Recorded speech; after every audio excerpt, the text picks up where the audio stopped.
أعوذ بالله من الشيطان الرجيم.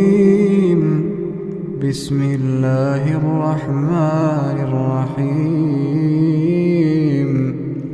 ألف لام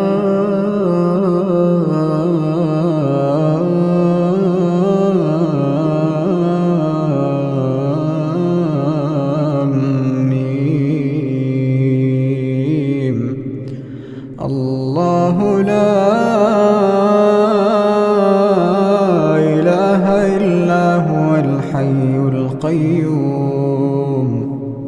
نزل عليك الكتاب بالحق مصدقا لما بين يديه وأنزل التوراة والإنجيل